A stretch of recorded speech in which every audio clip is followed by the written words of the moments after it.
Shalom, salam kemenangan. Kita bertemu lagi di saat teduh berkemenangan.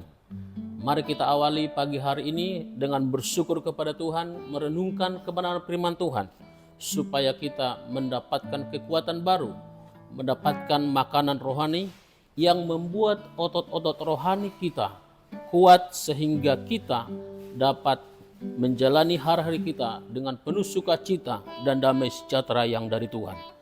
Mari kita naikkan suatu pujian. Tuhan, ku rindu masuk hadirat-Mu, ku nanti Engkau.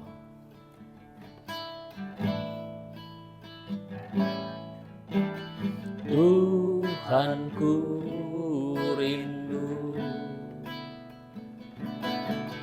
masuk dalam hadirat-Mu. Jiwaku menanti, bawaku mendekat kepadamu dalam kemuliaan yang kudus. Katakan, ku nanti Engkau, ku nanti Engkau, Allah kuasa, dalam kemuliaan yang kudus. Ku sembah Engkau, Allah kuasa, dalam kemuliaan yang ku nanti Engkau, ku nanti Engkau, Allah kuasa, dalam kemuliaan yang kudus. Ku sembah Engkau, Allah kuasa, dalam kemuliaan yang kudus. Dalam kemuliaan yang kudus, dalam kemuliaan yang kudus. Terima kasih Tuhan, terima kasih Bapa untuk hari yang Kau berikan. Kami tahu Tuhan, hari-hari kami, di akhir hari-hari kami sedang menantikan kedatangan Tuhan yang kedua kali. Kami mau Tuhan, ketika Kau datang kedua kali, kami dalam keadaan siap.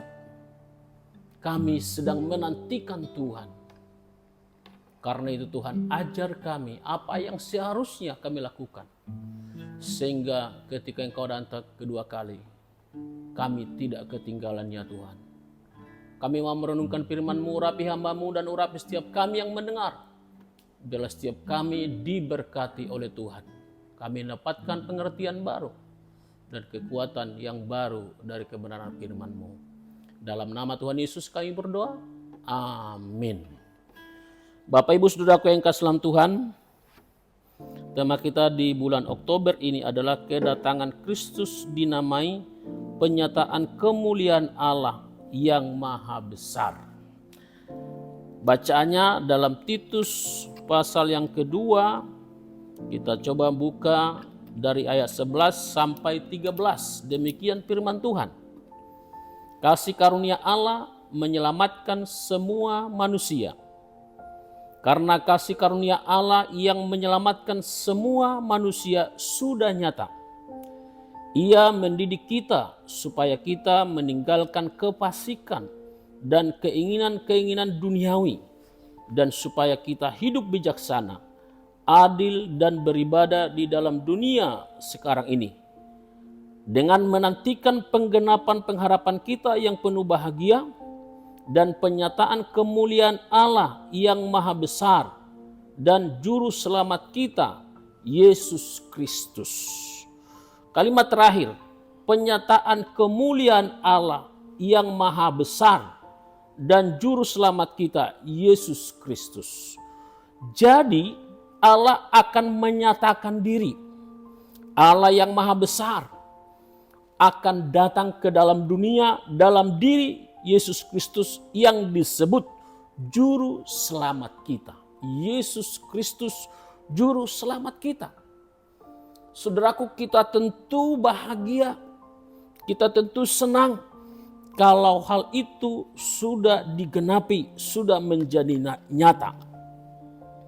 Tapi sementara itu belum nyata, dalam kalimat sebelumnya dikatakan dengan menantikan penggenapan pengharapan kita. Apa pengharapan kita? Yaitu tadi penyataan kemuliaan Allah yang maha besar. Penyataan juru selamat kita. Kedatangan juru selamat kita yaitu Yesus Kristus. Saudaraku yang kasih dalam Tuhan, sebelum dia datang kembali, maka saudaraku kita sedang menantikannya. Apa yang kita lakukan dalam penantian kedatangan Tuhan Yesus yang kedua kali? Dari ayat ini kita menemukan saudaraku yang kasih dalam Tuhan, di bagian pertama ayat 11, karena kasih karunia Allah yang menyelamatkan semua manusia sudah nyata. Jadi jangan ragukan lagi keselamatan yang Tuhan kerjakan dalam Kristus Yesus di kayu salib di Golgota. Dia telah mati bagi saudara dan saya. Dan karya salib ini adalah untuk mengubah kutuk menjadi berkat, untuk memindahkan kita dari neraka ke sorga, mengubah penyakit menjadi kesehatan. Segala sesuatu yang baik dan positif itu menjadi bagian kita. Saudaraku yang kasih dalam Tuhan, kata sudah nyata, maka itu semua menjadi bagian kita. Keselamatan itu menjadi bagian saudara dan saya. Sementara kita menantikan, dikatakan ayat 12, ia mendidik kita supaya kita meninggalkan kefasikan, kejahatan. Jangan jadi jahat, jangan lagi melakukan kejahatan. Ya, saya yakin kita sudah menjadi manusia yang baru, orang Kristen yang militan, yang percaya kepada Tuhan, yang tentu tidak suka, tidak senang lagi melakukan kejahatan, melakukan kefasikan. Saudaraku yang kasih dalam Tuhan, ia mendidik kita. Kata mendidik di sini ini ada mengandung arti aktif. Dalam pimpinan roh, Tuhan bekerja bagi saudara dan saya. Kita diberikan kepekaan rohani. Kita merasakan kehadiran Tuhan. Kalau sesuatu kita lakukan yang tidak berkenan di hadapan Tuhan, kita tahu itu yang jahat, yang tidak berkenan. Maka Roh Kudus akan berbicara kepada kita dalam hati kecil kita, mungkin dalam perasaan kita. Dan selanjutnya saudaraku yang kasih dalam Tuhan, untuk kita meninggalkan keinginan-keinginan duniawi. Buanglah segala yang duniawi. Buanglah segala sesuatu yang bersifat duniawi.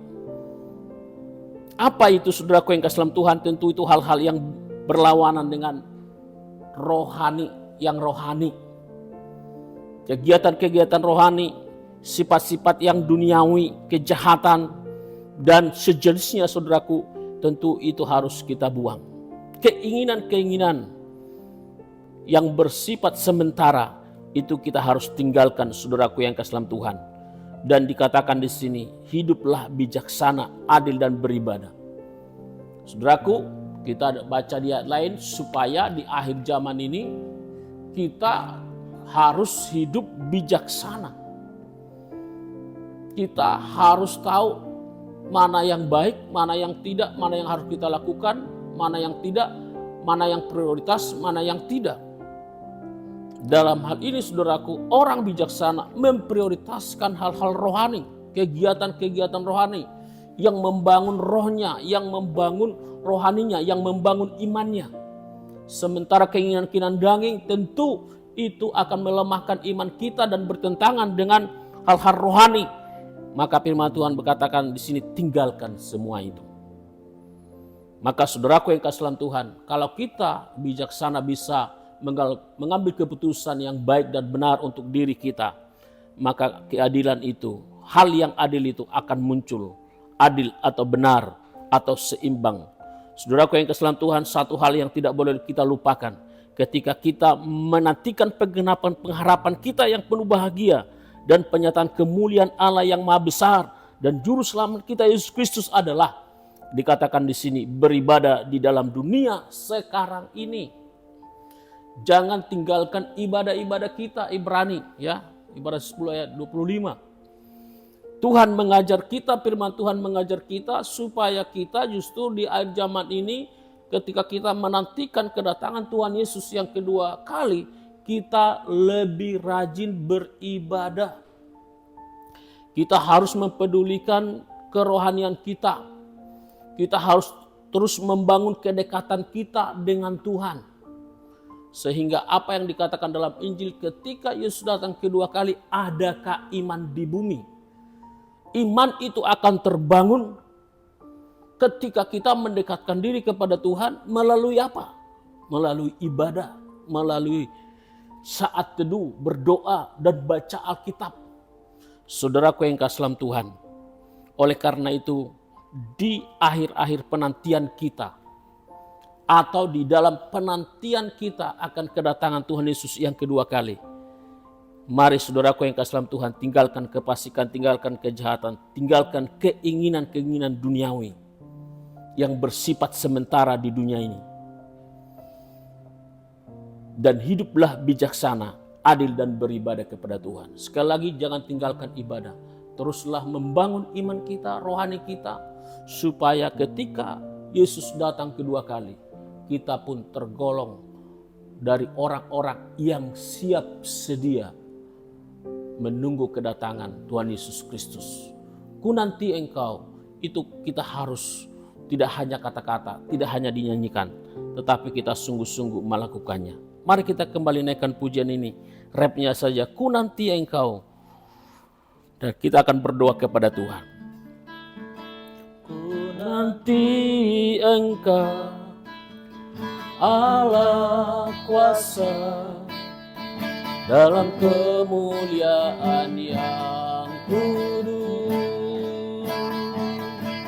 Ku sembah engkau, Allah kuasa, dalam kemuliaan yang kudus. Mari kita kondisikan hati kita sedang menantikan Tuhan. Ku nanti, yes Tuhan Yesus, kami mau Tuhan terus menantikan kedatangan-Mu yang kedua kali. Kami mau Tuhan melihat penyataan yang besar dan juru selamat kami Yesus Kristus. Biarlah setiap kami Tuhan yang mendengarkan kebenaran firman-Mu, meninggalkan kefasikan, meninggalkan keinginan daging, hidup bijaksana, adil dan beribadah kepada Tuhan. Ku nanti engkau, Allah kuasa, dalam kemuliaan yang kudus. Ku sembah engkau, Allah kuasa, dalam kemuliaan yang kudus. Katakan dalam kemuliaan, dalam kemuliaan yang kudus. Sekali lagi dalam kemuliaan, dalam kemuliaan yang kudus. Mari kita datang kepada Tuhan, kita serahkan hidup kita kepada Tuhan. Kondisikan hatimu, pikiranmu, kita sedang menantikan kedatangan Juru Selamat kita Yesus Kristus. Terima kasih Tuhan Yesus, Engkau mengajar kami ketika kami menantikan kedatangan-Mu, ketika Engkau menyatakan kemuliaan Allah yang Maha Besar dan Juru Selamat kami Yesus Kristus. Kami ada dalam keadaan yang standby, yang siap Tuhan. Kami hidup bijaksana, meninggalkan keinginan-keinginan duniawi. Kami hidup adil dan terus beribadah kepada Tuhan. Ini kami Tuhan, kami membawa hidup kami kepadamu. Kalau ada hal-hal yang membuat kami kehilangan sukacita damai sejahtera, mencuri hati dan pikiran kami untuk meninggalkan Tuhan, atau menguasai hati pikiran kami dengan hal-hal yang duniawi, kami mau datang kepadamu, kami mau serahkan hidup kami kepada Tuhan. Ini kami Tuhan, tolong kami, berkati kami. Dan hamba berdoa untuk setiap pendengar, Tuhan kiranya Kau menolong kami. Biarlah Tuhan di akhir-akhir ini Tuhan, Kami sebagai anak-anak Tuhan terus menantikan kedatangan Tuhan Yesus Kristus yang semakin giat beribadah, mendekatkan diri kepada Tuhan, membangun iman kami, membangun rohani kami dengan membaca Alkitab, merenungkan firman Tuhan dan beribadah kepada Tuhan.